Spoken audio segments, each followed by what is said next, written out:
Does no-till increase soil organic carbon in the low rainfall Pacific Northwest winter wheat fallow system? I'm Stewart Wuest, a soil scientist with the ARS in Pendleton, Oregon. I'm going to summarize the results of a 3-year study that I recently published.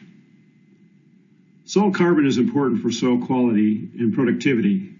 If strict no-till helps maintain soil carbon, we need to seriously consider that benefit. If it doesn't, we might be able to use a small amount of tillage to control tough weeds and to combat herbicide resistance.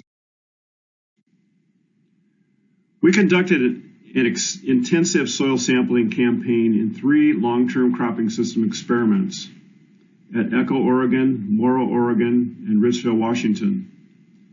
At each site, replicated large plot experiments compared winter wheat summer fallow using no-till versus minimum tillage, like the undercutter sweep shown here.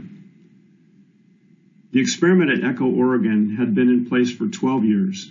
The Morrow experiment had been in place for 14 years, and the Richville experiment had been in place for 8 years. Soil samples were collected from the top 8 inches every month for 3 years from 16 plots at Echo, 12 plots at Morrow, and 24 plots at Richville. At the Echo and Richville sites, soil carbon content was slightly greater in the minimum tillage plots than the no-till plots. At the Morrow site, there was no significant difference in soil carbon content between the 2 tillage practices, although slightly greater in the no-till plots than the minimum till plots.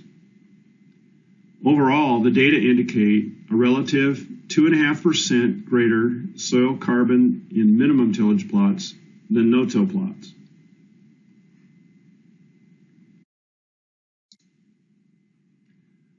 Why did I take so many samples?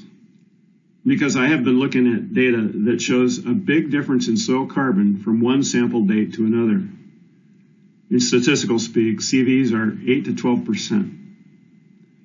With 160 data points to compare, we can be confident that the difference between minimum tillage and no-till are very small after 8 to 14 years.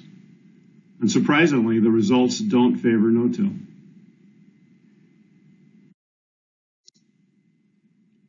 I want to make it clear that these results only apply where soil erosion is controlled, because erosion is the biggest factor for soil carbon and soil quality loss. You need to consider whether your average yields are better than with no-till, as that has been found at specific locations.